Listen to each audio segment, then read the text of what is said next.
Hello વિદ્યાર્થી મિત્રો, આપણે આગળના જે લેક્ચર હતું એમાં ત્રુટીઓના અંદાજ વિશે જોયું હતું કે જે મહત્તમ જે ત્રુટી મળે છે એ ત્રુટીનો અંદાજ મેળવી અને એના લાસ્ટ અવલોકન સાથે જો એને દર્શાવવામાં આવે તો એને આપણે ત્રુટીઓનો અંદાજ કહીએ છીએ. અને ત્રુટીઓનો અંદાજ 3 રીતે કાઢવામાં આવે છે. એમાં પહેલી રીત છે નિરપેક્ષ ત્રુટી, બીજી રીત છે સાપેક્ષ ત્રુટી અને ત્રીજી રીત છે પ્રતિશત ત્રુટી. બરાબર, તો આ ત્રણેય ત્રુટી જે છે એ ત્રણેય ત્રુટી કઈ રીતે શોધવામાં આવે છે એની ગણતરી આપણે એના જે જરૂરી સૂત્રોને છે એ આપણે આના પાછળના પ્રશ્નના અંદર જોઈએ. બરાબર, તો આમાં શું કીધું છે? નિરપેક્ષ ત્રુટી, સરેરાશ નિરપેક્ષ ત્રુટી, સાપેક્ષ ત્રુટી અને પ્રતિશત ત્રુટી સમજાવો.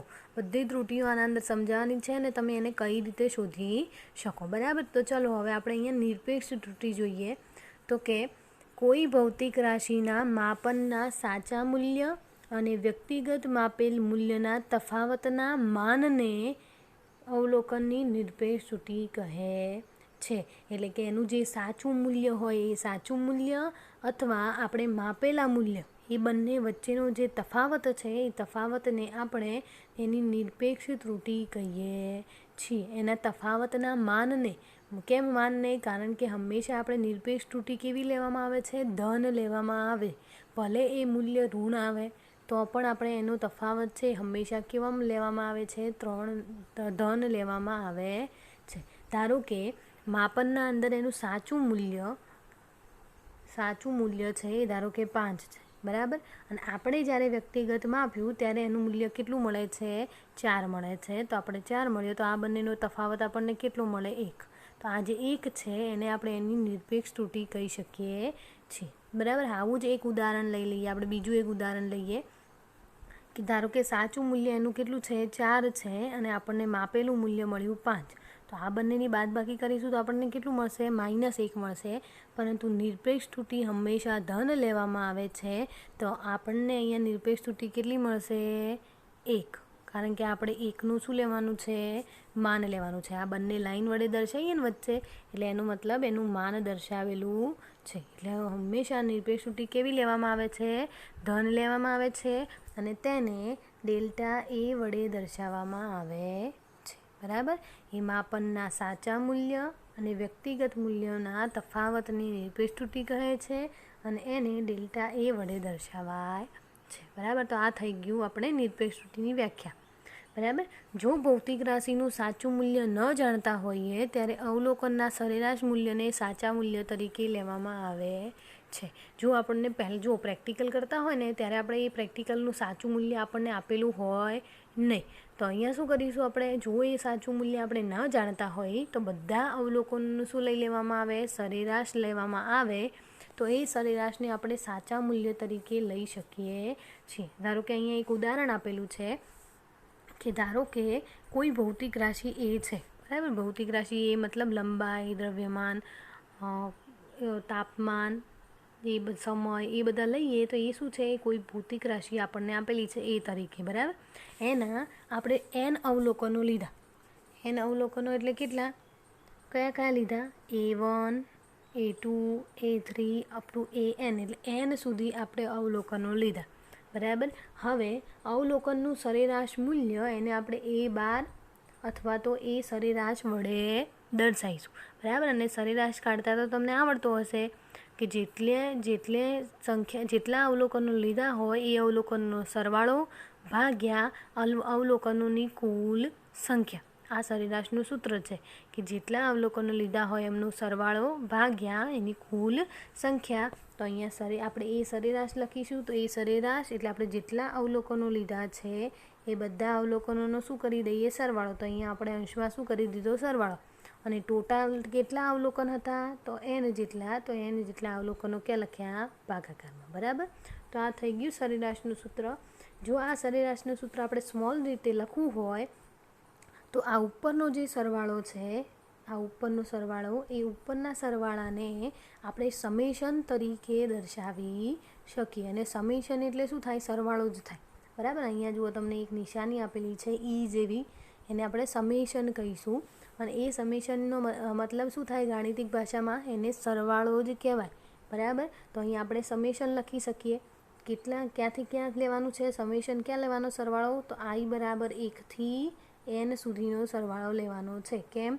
કારણ કે આપણને ટોટલ 1 થી કેટલા n અવલોકનો કર્યા, તો આપણે અહીંયા 1 થી n લખ્યું. ધારો કે આપણે 3 અવલોકનો લીધા હોય તો આપણે શું લખીશું, i બરાબર 1 થી 3, બરાબર. અને અહીંયા આપણે શું લખી દીધું, ai, અને ભાગાકારમાં તો n હતું જ. હવે અહીંયા શું, જે i બરાબર શું છે, 1 થી n સુધી. જુઓ તમે આ સૂત્રના અંદર ફરીથી કિંમત મૂકશો તો ફરીથી ઉપરવાળું સૂત્ર તમને મળી જશે. જેમ કે આના અંદર i બરાબર 1 મૂકો તો શું મળશે, a1, વત્તા i બરાબર 2 મૂકો તો a2, i બરાબર 3 મૂકો તો a3, અને i બરાબર n મૂકો તો an, બરાબર. એટલે નીચેના સૂત્ર ઉપરથી તમને ઉપરનું સૂત્ર મળી જાય. એટલે આ શોર્ટમાં દર્શાવવા માટે સમેશનનો મતલબ સરવાળો થાય છે. તો આપણને આ શું મળી ગયું, સરેરાશ મળી ગયું. એ કોઈ ભૌતિક રાશિ છે અને એનું આપણે સરેરાશ લઈ લીધું કારણ કે આપણને એનું સાચું મૂલ્ય ખબર ન હતી, બરાબર. તો હવે આપણે નિરપેક્ષ ત્રુટિ તરફ જઈએ.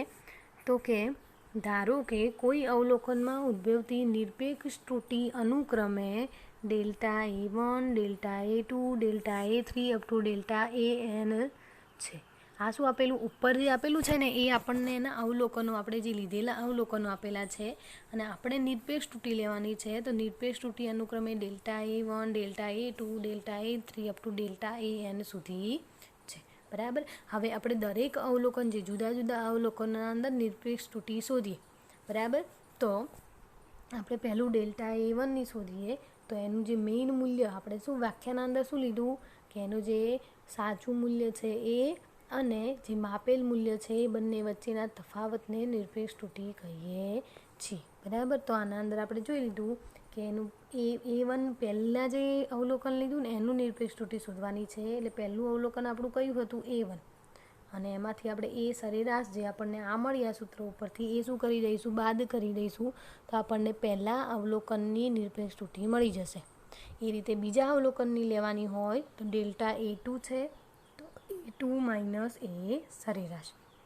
હવે ત્રીજા અવલોકનની નિરપેક્ષ ત્રુટિ શોધવાની હોય તો ડેલ્ટા a3 બરાબર a3 માઇનસ a સરેરાશ, બરાબર.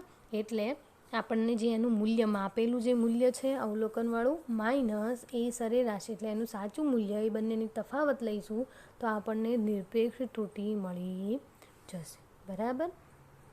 તો આ નિરપેક્ષ ત્રુટિની વ્યાખ્યા થઈ. એટલે કે અવલોકન, ધારો કે તમને પહેલું અવલોકન એ 5 આવ્યું હોય, બરાબર, અને સરેરાશનું મૂલ્ય ધારો કે 10 આવ્યું હોય, બરાબર. તો તમે નિરપેક્ષ ત્રુટિ કઈ રીતે શોધી શકશો, પહેલી a1 કેટલું મળ્યું, 5, અને એ સરેરાશ કેટલું મળ્યું, 10. તો બંનેની બાદબાકી આપણને કેટલી મળી, -5, બરાબર. આ રીતે આપણે નિરપેક્ષ ત્રુટિ શોધીશું.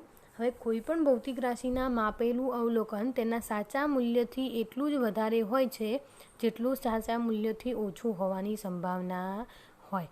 એટલે કે આપણે જે માપેલું અવલોકન છે એ સાચા મૂલ્યથી એટલું જ વધારે હોય કે જેટલું સાચા મૂલ્યથી ઓછું હોવાની સંભાવના હોય.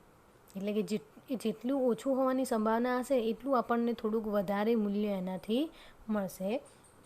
આથી દરેક અવલોકનની ત્રુટિની ગણતરીમાં કેટલીક ત્રુટિ આપણને ધન મળશે અને કેટલીક ત્રુટિ આપણને ઋણ મળશે, પણ નિરપેક્ષ ત્રુટિ તો હંમેશા ધન જ લેવામાં આવે છે. એટલે ધારો કે આપણને જુઓ, પહેલું જે આપણે અવલોકન લીધું, પહેલી ગણતરી કરી એમાં આપણને શું મળ્યું, અહીંયા -5 મળ્યા, બરાબર. પરંતુ હંમેશા નિરપેક્ષ ત્રુટિ કેવી લેવામાં આવે છે, ધન લેવામાં આવે છે. એટલે આપણે જ્યારે એની ડેલ્ટા કરીશું, માનાંક કરીશું, તો અહીંયા આનું મૂલ્ય શું લઈ લેવાનું, 5 લઈ લેવાનું, બરાબર. હવે એ જ રીતે ધારો કે આપણે બીજું અવલોકન લઈએ. એમાં બીજું અવલોકન ધારો કે આપણને મળ્યું હતું 12, બરાબર. a2 બરાબર કેટલા મળ્યા હતા, 12 મળ્યા હતા. અને અહીંયા સરેરાશ બરાબર 10 મળી. તો આપણે અહીંયા લખીએ a2 બરાબર કેટલા મળ્યા, 12 માઇનસ 10. તો અહીંયા આપણને કેટલું મળ્યું, 2 મળ્યું, બરાબર. તો હવે આના અંદર શું કીધું છે કે અમુક અવલોકનની ગણતરીમાં કેટલીક ત્રુટિઓ આપણને ધન મળશે અને કેટલીક આપણને ઋણ મળશે, પરંતુ નિરપેક્ષ ત્રુટિ હંમેશા કેવી લેવામાં આવે છે, ધન લેવામાં આવે છે. હવે આપણે દરેક અવલોકનોની નિરપેક્ષ ત્રુટિના માનાંકનું સરેરાશ મૂલ્ય એ પરિણામની નિરપેક્ષ ત્રુટિનું સરેરાશ મળશે. આપણને અહીંયા નિરપેક્ષ ત્રુટિના સૂત્રો તો મળી ગયા જે અહીંયા આપણે લખ્યા, બરાબર. હવે આપણે શું લખવાનું છે? સરેરાશ નિરપેક્ષ ત્રુટિ. એટલે આ જેટલી નિરપેક્ષ ત્રુટિઓ આપણને મળશે એ બધાનો શું લેવાનો છે? સરેરાશ લેવાનો છે, બરાબર. તો જુઓ, આપણે સરેરાશ તો જેમ લેતા હતા એમ જ કે નિરપેક્ષ ત્રુટિ ભાગ્યા જેટલી નિરપેક્ષ ત્રુટિઓ હોય એ બધાનો ભાગાકાર કરી દેવાનો. તો અહીંયા ટોટલ કેટલી હતી? Delta A1 plus delta A2 plus delta AN સુધી એ આપણને મળી ગયું. અને ટોટલ કેટલી હતી? n. તો n ક્યાં લખી દીધું? ભાગાકારમાં. અને એ જ રીતે ઉપર દર્શાવ્યું એ રીતે આપણે જો આટલું લાંબુ ના લખવું હોય તો એને આપણે સમેશન કરીને લખી શકીએ. તો સમેશન i બરાબર n, જેટલા અવલોકન લીધા હોય એટલા, અને એ ડેલ્ટા AIનું માનાંક ભાગ્યા n, બરાબર. હવે આના અંદર આપણે નિરપેક્ષ ત્રુટિનું સરેરાશ કરતા હોઈશું તો એમાં મૂલ્યો બધા કેવા લેવાના? ધન લેવાના. આપણને ડેલ્ટા A1 બરાબર કેટલું મળ્યું? ધારો કે -5 મળ્યું હતું, પરંતુ આપણે અહીંયા લખીશું કેટલા? 5, બરાબર. માઇનસ ધ્યાનમાં લેવાનું નહીં. હવે અહીં +2 મળ્યું તો અહીંયા 2, બરાબર. એ રીતે. અને જેટલા અવલોકનો હોય, ધારો કે 2 અવલોકનો છે તો ભાગાકારમાં કેટલા થઈ ગયા? 2. તો આ આપણે શું થશે? 5 ને 2 7 ભાગ્યા 2. તો આ તમને સરેરાશ નિરપેક્ષ ત્રુટિ મળી ગઈ, બરાબર. તો આ રીતે સરેરાશ નિરપેક્ષ ત્રુટિ આપણે શોધીશું. ભૌતિક રાશિ એને નીચે મુજબ દર્શાવાય છે કે A બરાબર A સરેરાશ અને ± ડેલ્ટા A સરેરાશ. એટલે કે આપણને બે સરેરાશના સરવાળા રૂપે આપણને ભૌતિક રાશિ દર્શાવવામાં આવે છે. એનો મતલબ શું થાય કે એ જે છે આપણી કોઈ ભૌતિક રાશિ છે એનું મૂલ્ય A - ડેલ્ટા A અને A + ડેલ્ટા Aની વચ્ચે ક્યાંક આવેલું હશે એવું આપણે લખી શકીએ, બરાબર. કે ત્રુટિ છે એ ત્રુટિને આપણે આ રીતે દર્શાવાય છે કે A બરાબર A સરેરાશ ± ડેલ્ટા A સરેરાશ.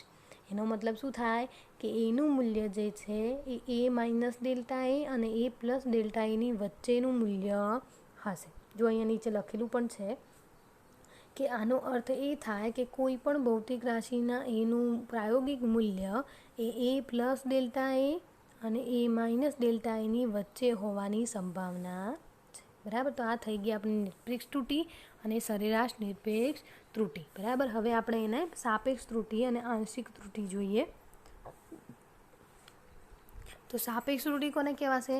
તો કે પ્રયોગ દરમિયાન મળેલ સરેરાશ નિરપેક્ષ ત્રુટિ અને અવલોકનોનું સરેરાશ મૂલ્યના ગુણોત્તરને સાપેક્ષ ત્રુટિ કહે છે અને એને ડેલ્ટા A વડે દર્શાવવામાં આવે છે. કે પ્રયોગમાં મળેલ સરેરાશ નિરપેક્ષ ત્રુટિ એટલે એ ડેલ્ટા A જે સરેરાશ નિરપેક્ષ ત્રુટિ છે આપણે ઉપર શોધી, અને અવલોકનોનું સરેરાશ મૂલ્ય એટલે એ સરેરાશ, આ બંનેના આપણે ગુણોત્તર લઈશું તો આપણને સાપેક્ષ ત્રુટિ અથવા તો આંશિક ત્રુટિ મળશે, બરાબર. ડેલ્ટા A સરેરાશ આપણે ક્યાં શોધ્યા? આર્યા. ડેલ્ટા A સરેરાશ ભાગ્યા A સરેરાશ, આ બંનેના ગુણોત્તરને આપણે સાપેક્ષ ત્રુટિ કહીશું, બરાબર. હવે પ્રતિશત ત્રુટિ છે એટલે એને પર્સેન્ટેજ એરર કહેવાય. તો સાપેક્ષ ત્રુટિને જો ટકામાં દર્શાવવામાં આવે તો એને પ્રતિશત ત્રુટિ કહે છે. એટલે પ્રતિશત ત્રુટિ બરાબર શું થશે? ડેલ્ટા A એટલે આ સાપેક્ષ ત્રુટિ ગુણ્યા 100. જો એને 100 વડે ગુણી દઈએ આપણે તો એ આપણને પર્સન્ટેજના અંદર મળી જશે, ટકાના અંદર મળશે, બરાબર. ડેલ્ટા Aનું જે સૂત્ર છે એ સૂત્ર પ્રમાણે તમે અહીંયા પણ ડેલ્ટા Aની જગ્યાએ કિંમત મૂકી શકો છો. સરેરાશ નિરપેક્ષ ત્રુટિને આપેલ ભૌતિક રાશિનો એકમ હોય છે, પણ સાપેક્ષ ત્રુટિ અને પ્રતિશત ત્રુટિને એકમ હોતો નથી. એટલે આપણે જે નિરપેક્ષ ત્રુટિ લઈએ છીએ એના અંદર ધારો કે ભૌતિક રાશિ એ આપણને સમય આપેલો હોય તો એને નિરપેક્ષ ત્રુટિનો એકમ શું થશે? સમય થશે. પરંતુ સાપેક્ષ ત્રુટિ અને પ્રતિશત ત્રુટિને કોઈ એકમ હોય નહીં. એવી રીતે ધારો કે ભૌતિક રાશિ આપણને એમ્પિયર આપેલી હોય, પ્રવાહ, વિદ્યુત પ્રવાહનો એકમ શું થાય? એમ્પિયર. તો અહીંયા નિરપેક્ષ ત્રુટિનો પણ એકમ શું થશે? એમ્પિયર. અને સાપેક્ષ ત્રુટિ અને પ્રતિશત ત્રુટિને કોઈ એકમ હશે નહીં. હવે અવલોકનની નિરપેક્ષ ત્રુટિ ધન કે ઋણ હોઈ શકે, પણ સરેરાશ નિરપેક્ષ ત્રુટિ હંમેશા ધન જ હોય. એટલે અવલોકનની જે જુદી જુદી નિરપેક્ષ ત્રુટીઓ આપણે શોધી, આ જે છે એ ધન અથવા તો ઋણ હોઈ શકે, જે આપણે અહીંયા જોયું, બરાબર. પરંતુ સરેરાશ નિરપેક્ષ ત્રુટી હંમેશા આપણને કેવી મળે છે? ધન મળે છે, બરાબર. તો આ ત્રણેય ત્રુટીઓ થઈ ગઈ આપણને, નિરપેક્ષ ત્રુટી, સાપેક્ષ ત્રુટી અને પ્રતિશત ત્રુટી. તો નિરપેક્ષ ત્રુટી માટે આપણે પહેલાં બધોનો સરેરાશ લઈ લઈશું, પછી ડેલ્ટા A1 બરાબર જે પહેલું મૂલ્ય છે એમાંથી સરેરાશ બાદ કરી દઈશું તો આપણને નિરપેક્ષ ત્રુટી મળશે. એ બધાનો સરેરાશ ફરીથી લઈ લઈશું તો આપણને સરેરાશ નિરપેક્ષ ત્રુટી મળશે. અને સરેરાશ નિરપેક્ષ ત્રુટી ભાગ્યા એના જે સરેરાશ છે એ બંનેનો ગુણોત્તર લઈશું તો સાપેક્ષ ત્રુટી મળશે. અને એને 100 વડે ગુણી દઈશું તો આપણને પ્રતિશત ત્રુટી મળે છે, બરાબર. તો આ 3 ત્રુટીઓ થઈ ગઈ. હવે એના પછી ત્રુટીઓના સંયોજન વિશે ટૂંક નોંધ લખો કે ત્રુટીઓનું આપણે સંયોજન કઈ રીતે કરી શકીએ. તો કે કોઈ પ્રયોગો કરીએ ત્યારે આપણે ઘણા બધા અવલોકનો લેવા પડે. તો આ બધા અવલોકનો પરથી પરિણામની ગણતરી કરીએ ત્યારે તેના પરિણામમાં બધા અવલોકનોની સંયુક્ત ત્રુટી કેટલી હશે એ પણ જાણવું જોઈએ. એટલે આપણે ઘણા બધા અવલોકનો લઈશું અને એ બધા અવલોકનોના કારણે આપણે ટોટલ સંયુક્ત કેટલી ત્રુટી થાય છે એ પણ જાણવું પડે અવલોકનની સાથે. દાખલા તરીકે ઘનતા નક્કી કરવા માટે પ્રયોગમાં પદાર્થના દળ અને કદ એ બંને માપવા પડે અને તે બંનેના માપમાં કંઈક ત્રુટી હોઈ શકે. તો આ ત્રુટીઓની અસર ઘનતાના મૂલ્ય પર કેટલી થશે તે જાણવું જરૂરી છે, બરાબર. તો ધારો કે ઘનતાના સૂત્ર ઉપર, એટલે આપણે ઘનતાની નક્કી કરવી હોય ત્રુટીઓ, તો ઘનતાનું સૂત્ર શું થાય? દળ ભાગ્યા કદ, બરાબર. ઘનતા બરાબર દળ ભાગ્યા કદ. તો આપણે જો ઘનતા શોધવી હોય તો આપણે દળ અને કદ એ બંને માપવા પડે અને આ બંનેના માપના અંદર આપણને થોડી થોડી તો ત્રુટી જોવા મળશે. તો કે ત્રુટીની અસર એ તેના ઘનતાના મૂલ્યમાં કેટલી થશે એ પણ આપણે જાણવું પડે. તો એટલા માટે ત્રુટીઓનું સંયોજન ખૂબ જ જરૂરી છે અને એ સંયોજન આપણને સરવાળા, બાદબાકી, ગુણાકાર અને ભાગાકારની ક્રિયામાં જોવા મળે છે, બરાબર. આ સરવાળા, ગુણાકાર, બાદબાકી, ભાગાકાર એ તમે પહેલાં તો ભણીને જ આવ્યા છો આટલા વર્ષોથી, પણ અહીંયા આપણે શાનો સરવાળો, બાદબાકી, ગુણાકાર, ભાગાકાર કરવાનું છે? ત્રુટીઓનું, બરાબર. તો એ આપણે અહીંયા જોઈએ કે ત્રુટીઓના સરવાળા કે તફાવતના કારણે અંતિમ પરિમાણમાં ઉપર કેવી અસર થાય છે તે સમજાવો. એટલે કે જો સરવાળો અથવા તો બાદબાકી આપણે કરીએ ત્રુટીઓનું તો અંતિમ પરિમાણના અંદર કેવી રીતની તફાવત આપણને જોવા મળે છે. તો આપણે એ જોઈએ કે બે ત્રુટીઓનો સરવાળો પહેલાં તો કઈ રીતે કરવામાં આવે છે, બરાબર. તો જુઓ, ધારો કે બે ભૌતિક રાશિઓ A અને B આપેલી છે, બરાબર. બે ભૌતિક રાશિઓ, ધારો કે આપણે આગળ જેમ જોયું ને દળ અને કદ, એવી રીતે અહીંયા આપણને બે ભૌતિક રાશિઓ આપેલી છે જુદી જુદી અને એમના માપેલા મૂલ્યો પણ તમને આપેલા છે કે A ± delta A, B ± delta B. આ આપણને એના માપેલા મૂલ્યો આપેલા છે બે ભૌતિક રાશિના, બરાબર. જ્યાં ડેલ્ટા A અને ડેલ્ટા B અનુક્રમે એની નિરપેક્ષ ત્રુટીઓ છે. અહીંયા જે ડેલ્ટા A અને ડેલ્ટા B લખેલું છે, જ્યાં ડેલ્ટા A અને ડેલ્ટા B અનુક્રમે તમારે A અને Bની નિરપેક્ષ ત્રુટીઓ અહીંયા આપેલી છે. અહીંયા ડેલ્ટા A અને ડેલ્ટા B એ બંને એની નિરપેક્ષ ત્રુટીઓ છે, બરાબર. તો હવે એનો આપણે શું કરીશું? સરવાળો કરીશું. તો ધારો કે A અને Bનો સરવાળો એ Z થાય છે, એટલે આપણે અહીંયા લખી દીધું Z બરાબર A વત્તા B.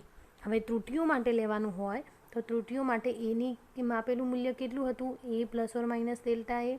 Bનું માપેલું મૂલ્ય કેટલું હતું? B ± delta B. તો બંને કિંમત મૂકી દીધી. એવી રીતે ઝેડનું પણ આપણે લખી શકીએ Z ± ડેલ્ટા Z. અને જ્યાં ડેલ્ટા Z એ ઝેડની નિરપેક્ષ ત્રુટી છે, બરાબર. હવે આપણે શું કરવાનું છે? આ બધાનો સરવાળો કરવાનો છે. તો સરવાળો કરવા માટે આપણે શું કરીશું? અહીંયા જે પહેલું મૂલ્ય છે A અને B એ બંનેનો સરવાળો કરીશું, બરાબર. અને વચ્ચે ± પછી ડેલ્ટા A અને ડેલ્ટા Bનો સરવાળો કરીશું, એટલે ડેલ્ટા A વત્તા ડેલ્ટા B. અને અહીંયા A વત્તા B બરાબર તો શું છે? Z. તો અહીંયા A વત્તા B બરાબર આપણે અહીંયા શું મૂકી દીધું? Z મૂકી દઈએ. તો Z ± ડેલ્ટા Z અને અહીંયા A વત્તા B બરાબર Z અને ± ડેલ્ટા A વત્તા ડેલ્ટા B.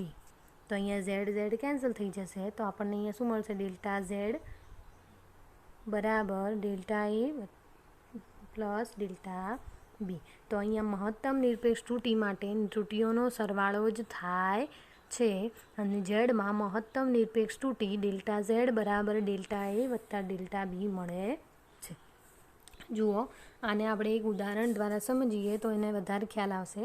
કે ધારો કે આપણને ત્રુટિ મળે છે, કેટલી મળે છે? ડેલ્ટા એ જે છે એની ત્રુટિ આપણને મળે છે ધારો કે 2 વત્તા પ્લસ ઓર માઇનસ 3, એ આપણને આ મૂલ્ય મળ્યું, બરાબર.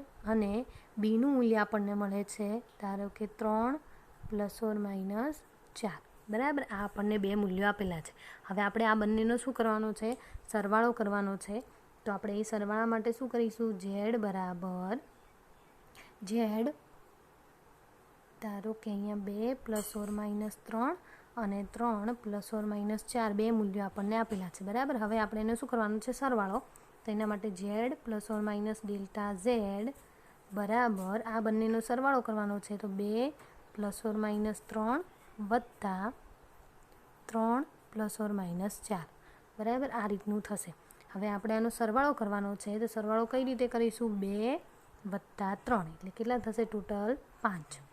અને વચ્ચે પ્લસ ઓર માઇનસ 3 વત્તા 4, 3 વત્તા 4 કેટલા થાય? 7. તો આ આપણને શું મળી ગયો? ત્રુટિઓનો સરવાળો. અને આ મહત્તમ નિરપેક્ષ ત્રુટિ જો શોધવાનું હોય તો મહત્તમ નિરપેક્ષ ત્રુટિ એ ડેલ્ટા ઝેડ કહેવાશે, અને એનું મૂલ્ય આપણને ડેલ્ટા એ વત્તા ડેલ્ટા બીના સરવાળા રૂપે મળશે.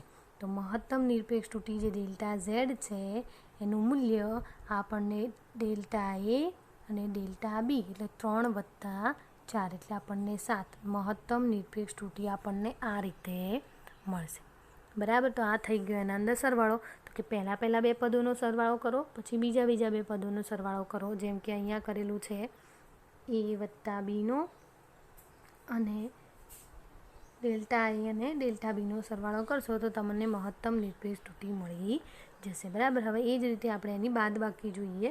તો કે ધારો કે એ અને બીનો તફાવત ઝેડ છે, બરાબર. બધાની નિરપેક્ષ ત્રુટિઓ આપણે અહીંયા લખી દઈએ. ઝેડની Z plus or minus delta Z, A plus or minus delta A, minus B plus or minus delta B. હવે આગળ કરીએ એ જ રીતે. પહેલાં આપણે એ અને બીનો બાદબાકી કરી દઈશું. તો અહીંયા એ માઇનસ બી, અને પછી ડેલ્ટા એ અને ડેલ્ટા બીની સરવાળો કરવાનો આવે, બરાબર. એટલે કે જ્યારે આપણે એની બાદબાકી કરીશું ત્યારે આગળના જે 2 મૂલ્યો છે એ બંને મૂલ્યોની શું કરવાની? બાદબાકી કરવાની, જે અવલોકનના મૂલ્યો છે એ. અને જે પાછળની જે ત્રુટિઓ છે 2 ડેલ્ટા એ અને ડેલ્ટા બી, આ બંને જે ત્રુટિઓ છે એ બંનેનો હંમેશા શું કરવો પડે? સરવાળો કરવો પડે, બરાબર. તો અહીંયા એ માઇનસ બી બરાબર શું મૂકી દઈએ? ઝેડ મૂકી દઈએ. તો આ ઝેડ ને આ ઝેડ બંને કેન્સલ થઈ જશે. તો અહીંયા ડેલ્ટા ઝેડ બરાબર delta A plus or minus delta B મળે છે.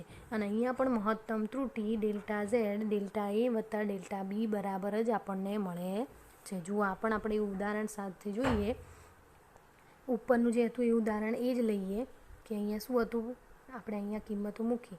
Z plus or minus delta Z બરાબર આની કિંમત મૂકીએ 2 પ્લસ ઓર માઇનસ 3 માઇનસ બીની કિંમત મૂકીએ 3 પ્લસ ઓર માઇનસ 4, બરાબર. હવે આપણે એની શું કરવાની છે? બાદબાકી. તો પહેલાં જુઓ, આ બંનેની શું કરવાની છે? બાદબાકી. તો 2 માઇનસ 3, તો અહીંયા કેટલા મળશે આપણને? -1, બરાબર. અને વચ્ચે માઇનસ ફરીથી આ બંને શું કરવાનો? સરવાળો.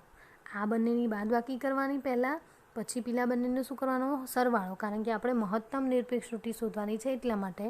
તો અહીંયા શું થશે? 3 વત્તા 4 એટલે ટોટલ આપણને કેટલું મળશે? 7, બરાબર. તો આ આપણને બાદબાકી એની મળે. એટલે જ્યારે બાદબાકી કરતા હોઈએ ત્યારે આગળના જે માપેલા મૂલ્યો છે એમની બાદબાકી થશે, માઇનસ નિરપેક્ષ ત્રુટિ છે એમનો શું થાય? સરવાળો થાય. જુઓ, અહીંયા તમને પરિણામ પણ આપેલું છે કે 2 ભૌતિક રાશિઓના સરવાળો કે બાદબાકી કરવાની હોય ત્યારે તેના અંતિમ પરિમાણમાં મળતી મહત્તમ નિરપેક્ષ તૂટી દરેક ભૌતિક રાશિઓમાં મળતી સ્વતંત્ર નિરપેક્ષ તૂટીઓના સરવાળા જેટલી આપણને મળે છે. એટલે કે જ્યારે પણ આપણે સરવાળો કે બાદબાકી કરીશું ત્યારે તેને અંતિમ જે લાસ્ટ પરિણામ મળે છે એ મહત્તમ નિરપેક્ષ તૂટીનું મળશે અને એ હંમેશા સ્વતંત્ર તૂટીના સરવાળા રૂપે જ આપણને મળે છે. જેમ કે અહીંયા જુઓ, મહત્તમ નિરપેક્ષ તૂટી આ બંનેનો સરવાળો કર્યો ત્યારે મળી બાદબાકીના અંદર, અને સરવાળો કરીશું ત્યારે પણ મહત્તમ તૂટી આ બંનેના સરવાળા રૂપે જ આપણને મળે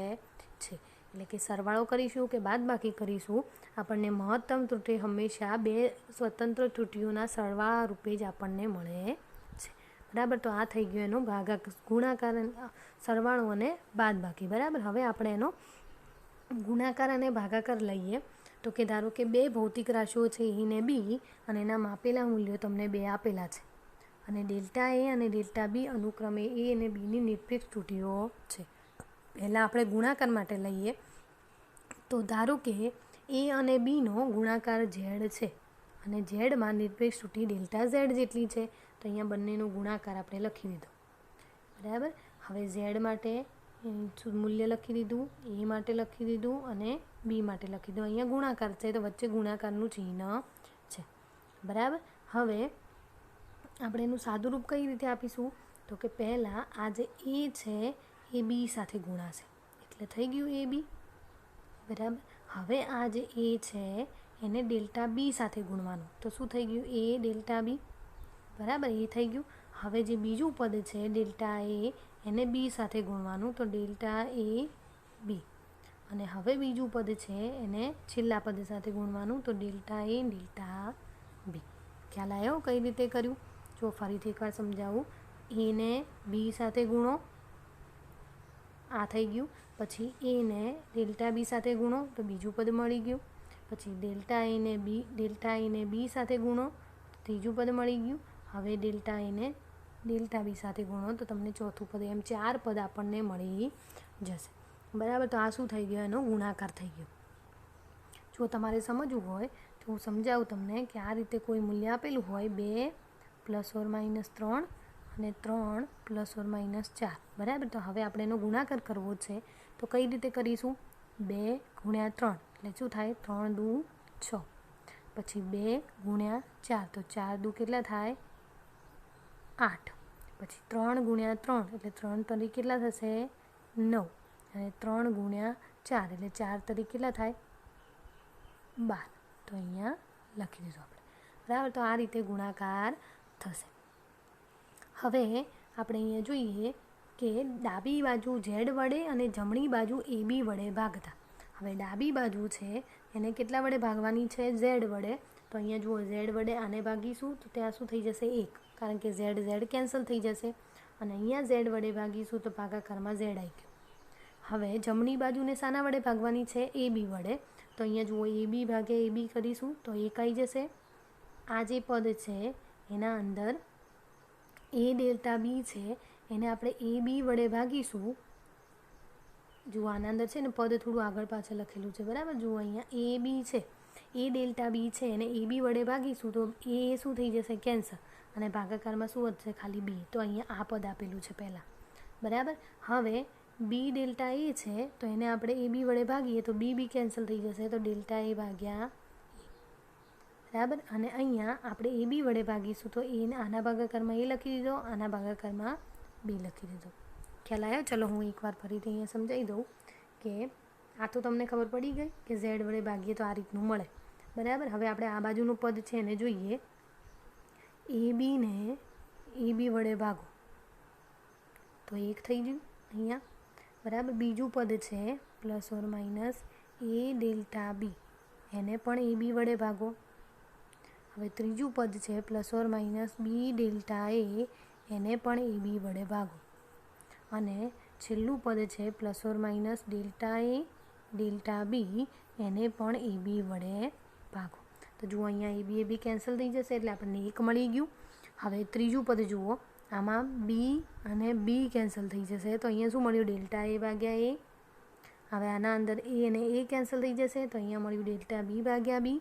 અને આના અંદર આપણને અલગ કૌંસ કરી અને 2 પદો લખી દીધા છે, બરાબર. હવે આ રીતનું આપણે ભાગાકાર થશે. અહીંયા હવે ડેલ્ટા એ ભાગ્યા એ અને ડેલ્ટા બી ભાગ્યા બી ખૂબ જ નાના હોવાથી તેમના ગુણાકાર શૂન્યવત બને, તેથી તેમને અવગણતા ઝેડમાં મહત્તમ સાપેક્ષ ત્રુટિ માટે ઋણ નિશાની અવગણીએ તો આપણને ખાલી જુઓ. હવે આના અંદર શું કીધું છે કે આ બંને જે મૂલ્યો છે એ આપણને ખૂબ જ નાના મળે છે, એટલે કે શૂન્યની નજીક મળે છે. તો આપણે એ બંને મૂલ્યોને શું કરી દેવાના છે? અવગણી દેવાના છે, એટલે કેન્સલ કરી દેવાના, બરાબર. હવે અહીંયા 1 ને 1 બંને કેન્સલ થઈ જશે. તો અહીંયા વધ્યું શું? ડેલ્ટા ઝેડ ભાગ્યા ઝેડ, ડેલ્ટા એ ભાગ્યા એ અને પ્લસ ડેલ્ટા બી ભાગ્યા બી. તો આપણને ગુણાકાર માટેની નિરપેક્ષ ત્રુટિનો મળી ગઈ કે બરાબર, કે ગુણાકાર માટે ઝેડમાં મહત્તમ નિરપેક્ષ સાપેક્ષ ત્રુટિ કઈ રીતે મળશે? તો ડેલ્ટા ઝેડ ભાગ્યા ઝેડ બરાબર ડેલ્ટા એ ભાગ્યા એ વત્તા ડેલ્ટા બી ભાગ્યા બી. અને આ શું છે? નિરપેક્ષ ત્રુટિ નથી, કેવી છે? સાપેક્ષ ત્રુટિ આપણને મળે છે, બરાબર. હવે એ જ રીતે આપણે ભાગાકાર માટે લઈએ તો ભાગાકાર માટે આપણે બંનેનો શું કરી દઈશું? ભાગાકાર, અને બધાની કિંમતો મૂકી દીધી, બરાબર. હવે અહીંયા ઝેડ જે છે આના અંદરથી ઝેડ સામાન્ય કાઢી દીધા છે, ઉપરના પદમાંથી એ સામાન્ય કાઢ્યા છે, નીચેના પદમાંથી બી સામાન્ય કાઢ્યા છે, બરાબર. હવે જુઓ આના અંદર ઝેડ સામાન્ય કાઢ્યા છે તો અહીંયા આ પદમાં તો ઝેડ છે અહીંયા તો, બરાબર. તો આપણે સામાન્ય કાઢી દીધા તો 1 વધ્યું, પણ અહીંયા ઝેડ છે નહીં, તો આપણે શું કરવું પડે? ઝેડને ભાગાકારમાં લખવા પડે, તો જ આપણે સામાન્ય કાઢી શકીએ. એવી જ રીતે ઉપરના પદમાં આપણે એ સામાન્ય કાઢવો છે, તો પહેલા પદમાં તો એ છે તો આપણે સામાન્ય કાઢી દીધું, તો અહીંયા 1 આવી ગયું, પરંતુ બીજા પદમાં એ નથી, તો આપણે એ ક્યાં લખીશું? ભાગાકારમાં, બરાબર. અને એ સામાન્ય નીકળે. એવી જ રીતે નીચેના પદના અંદર પણ બી સામાન્ય છે, તો અહીંયાથી તો નીકળી જશે, અહીંયા નથી, તો આપણે બી ભાગાકારમાં લખીશું. હવે જે ડાબી બાજુ છે એને આપણે ઝેડ વડે અને જમણી બાજુ છે એને એ બી વડે ભાગતા, તો ડાબી બાજુને આપણે જો ઝેડ વડે ભાગીશું તો ઝેડ શું થઈ જશે? જુવાને ઝેડ વડે ભાગીએ તો ઝેડ કેન્સલ થઈ જશે, એટલે ખાલી આપણને આટલું પદ વધશે. અને જમણી બાજુને આપણે એ ભાગ્યા બી વડે ભાગતા, અહીંયા શું કરવાનું છે? આ આખા પદને એ ભાગ્યા બી વડે ભાગવાનું છે. તો અહીંયા છેદનો છેદ ક્યાં જશે? અંશમાં, એટલે આપણને અહીંયા કેટલું મળશે? બી ભાગ્યા એ. તો અહીંયા જુઓ એ કેન્સલ થશે, બી કેન્સલ થશે, તો આપણને ખાલી આટલું સૂત્ર મળશે. હવે અહીંયા ધારો કે આ જે પદ છે એ ક્યાં છે? ભાગાકારમાં. એ ભાગાકારમાં હોય અને જો એને અંશમાં લઈ જવું હોય તો એની -1 ઘાત લખાય, કારણ કે જુઓ આપણે ધારો કે 1/2 લખેલી હોય તો 2ની 1 ઘાત તો હશે જ અહીંયા, અને જો એને અંશમાં લખવું હોય તો 2ને -1 ઘાત તરીકે લખી શકીએ. તો અહીંયા પણ એ જ રીતનું કર્યું છે. હવે અહીંયા આ જે પદ છે એ પદનું આપણે દ્વિપદી પ્રમેય અનુસાર વિસ્તરણ લખવાનું છે, અને દ્વિપદી પ્રમેય આગળ એનું વિસ્તરણ લખીએ તો આપણને આ રીતનું મળે. અને પાછળના જે પદો છે એ બધા શું કરી દેવાના છે? આપણે અવગણી દેવાના છે. તો અહીંયા આપણે એની માઇનસ ઘાત લખીએ તો એનું જે પદ છે જે પ્લસ ઓર માઇનસ હતું એ હવે અહીંયા શું થઈ જશે? માઇનસ ઓર પ્લસ થઈ જશે, બરાબર. જુઓ હું તમને એક ઉદાહરણ આપું કે 1 માઇનસ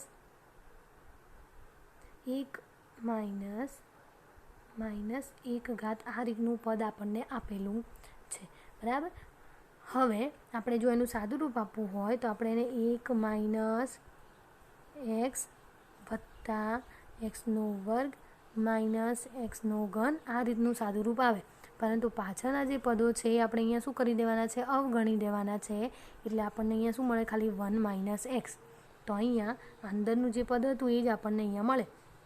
તો એના માટે આ દ્વિપદી પ્રમેય અનુસાર સાદું રૂપ આપીએ તો અંદર જે પદ હતું એ જ પદ અહીંયા આપણે લખવાનું છે, પરંતુ ચિહ્ન જે પ્લસ ઓર માઇનસ હતા હવે એ કેવા થઈ જશે? માઇનસ ઓર પ્લસ, બરાબર. હવે આપણે આ જે પદ છે એની જગ્યાએ આપણે આ કિંમત મૂકી દઈએ તો આપણને આ સમીકરણ મળશે, બરાબર. હવે આપણે જે ગુણાકારવાળી રીત વાપરતા હતા એ જ રીતે પહેલાં 1ને 1 સાથે ગુણો તો કેટલું મળશે? આપણને 1 મળશે, બરાબર. પછી આ જે પદ છે એને 1 સાથે ગુણો તો એવું ને એવું જ રહેશે, બરાબર. હવે ફરીથી આ જે એક છે એ એકને આના સાથે ગુણો તો આપણને બીજું પદ મળશે, બરાબર. અને આ જે પદ છે એને આના સાથે ગુણો તો આપણને ચોથું પદ મળશે, બરાબર. અને એ જ રીતે આ બંને જે છે એ કેવા છે, ખૂબ જ નાના હોવાથી તેમનો ગુણાકાર શૂન્યવત થાય એટલે ખૂબ જ શૂન્ય જેવો કહેવાશે. તો આપણે આ બંનેને શું કરી દેવાના, અવગણી દેવાના. એક કેન્સલ થઈ જશે તો આપણને આ રીતનું પદ મળશે. તો ઝેડમાં ઉદ્ભવતી મહત્તમ સાપેક્ષ ત્રુટિ માટે ઋણ ચિહ્નો આપણે અવગણી દેવાના તો આપણને મહત્તમ સાપેક્ષ ત્રુટિ ભાગાકાર માટે મળી ગઈ, બરાબર. હવે આના અંદર શું કીધું છે કે જ્યારે બે ભૌતિક રાશિઓનો ગુણાકાર અથવા તો ભાગાકાર કરવામાં આવે ત્યારે અંતિમ પરિમાણમાં મળતી મહત્તમ સાપેક્ષ ત્રુટિ એ દરેક ભૌતિક રાશિમાં મળતી સાપેક્ષ ત્રુટિના સરવાળા જેટલી હોય છે. એટલે કે જ્યારે આપણે ગુણાકાર ભાગાકાર કરતા હોઈએ ત્યારે એની જે મહત્તમ સાપેક્ષ ત્રુટિ છે એ ભૌતિક રાશિમાં મળતા ત્રુટિઓના સરવાળા રૂપે મળે છે. કારણ કે આપણે અહીંયા જોઈ શકીએ કે ભાગાકારના અંદર પણ શું મળ્યું, સાપેક્ષ ત્રુટિનો સરવાળો. એવી જ રીતે ગુણાકારના અંદર પણ આપણને શું મળ્યું, બંને સાપેક્ષ ત્રુટિઓનો સરવાળો, બરાબર. તો આ રીતે ગુણાકાર અને ભાગાકારના અંદર આપણે જોઈ શકીએ કે ગુણાકારના અંદર કઈ રીતે કરીશું તો બંનેનો પહેલાં આપણે ગુણાકાર કરી દેવાનો, બધાને અલગ અલગ વડે, આના સાથે, આના સાથે, આના સાથે અને આના સાથે ગુણાકાર કરી ડાબી બાજુ ઝેડ વડે ભાગવાનું અને જમણી બાજુ એ બી વડે ભાગીશું તો આપણને એનું મૂલ્ય આ બંને પછી પદોને અવગણી દેવાના અને કેન્સલ થઈ જવાના તો આપણને એની મહત્તમ સાપેક્ષ ત્રુટિ મળશે. એવી જ રીતે ભાગાકારના અંદર બંનેના સૂત્રો લખી ઝેડ અને અહીંયા એ અને બી સામાન્ય કાઢી દેવાના, પછી ડાબી બાજુ ઝેડ અને જમણી બાજુ એ બી વડે ભાગી દેવાના તો આપણને આ પદ મળશે. આને આપણે અંશમાં લખવું હોય તો આ રીતે લખાય, બરાબર. અને એનું આપણે દ્વિપદી પ્રમેય અનુસાર એનું વિસ્તરણ કરીએ તો આનું જે અંદરનું મૂલ્ય છે એ જ અહીંયા આપણને મળશે, ખાલી ચિહ્ન બદલાઈ જાય. તો અહીંયા આનું કિંમત આપણે અહીંયા મૂકી દીધી અને ફરીથી ગુણાકાર કર્યો તો એ રીતે ગુણાકાર અહીંયા કરીશું કે પહેલાં આ પદને આની સાથે, પછી આ પદને આની સાથે, પછી એકને એક સાથે પહેલાં કરી દીધું અહીંયા આના સાથે અને પછી આ બંનેનો ગુણાકાર કરીશું, આ મળશે. ઉપર કર્યું એ પ્રમાણે આને અવગણી દો, એક કેન્સલ થઈ જશે તો આપણને આ રીતેની મળે છે. એટલે કે ગુણાકાર અને ભાગાકારમાં પણ અંતિમ જે છે પરિણામ એ એના ત્રુટિઓના સરવાળા રૂપે મળે છે, બરાબર. હવે આ પ્રશ્નો છે એ તમારે જાતે સોલ્વ કરી લેવા, બરાબર. નાના નાના પ્રશ્નો છે.